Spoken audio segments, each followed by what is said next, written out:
Hollow-sounding echoes thundered around me, the ancient walls of the building acting as an amplifier for my footsteps. What little paint that remained was curled and brown, flaking away to create a verge of dirt and decay along the walls. The glow of my torch revealed the doorway to water control, the embossed plaque still hanging there, a single rivet keeping it from the floor. A virtual map hung in my eye view, showing the data core room, my destination. The shortest route seemed to be via water control, so I headed through the doorway. Though not fully open, it was plenty of space for me to slip in, stepping over the undisturbed layer of detritus that marked the entrance. Innumerable pipes and cylinders lined the walls, a network of passages and chambers that spread across the entire structure.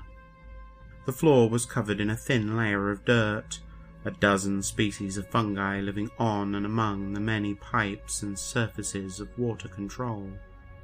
The dirt served to stifle the echoes, my footsteps now creating dull, wet thuds as I walked. I was glad of the map. It would have been easy to lose my way in the maze of tunnels. Any signs of marks or direction had long since faded or fallen. Even the bright colours of its walls were long gone, everything cast in deep greys and browns. Arriving at the access shaft to the lower levels, I prepared myself to descend. There was no way to trust the original ladder.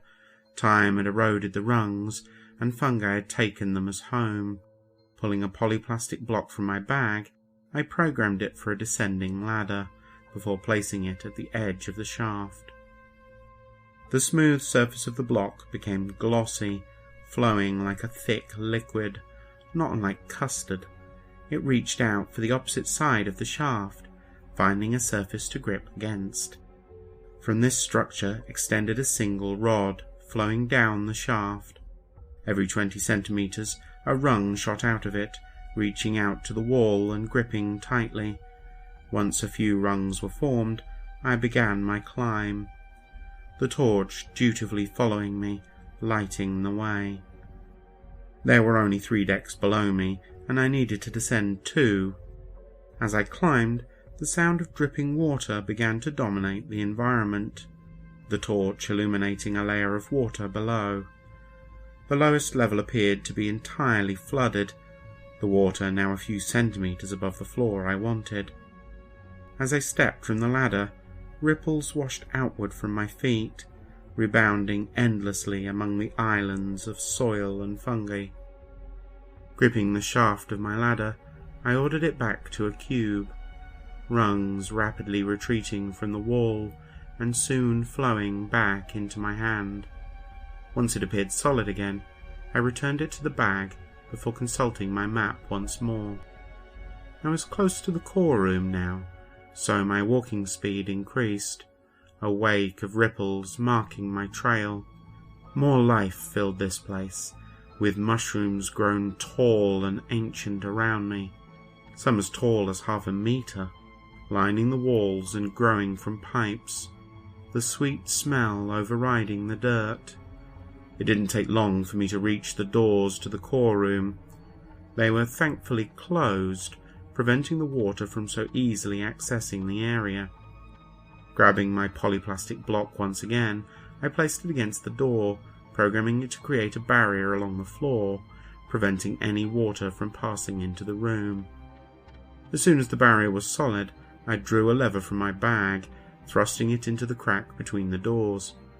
A bit of work soon pushed them apart enough for my fingers, though pushing them open was no easy task, so I focused on just one side, using my foot as leverage and dragging the right side door open.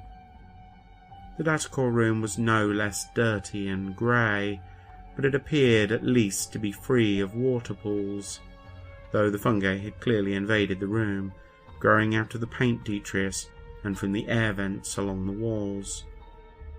Once the door was open wide enough for me, I slid through, leaving the water barricade in place. The datacore room was filled with musty air, the odour of dirt and mould. Server stacks lined up in rows, dominating the room.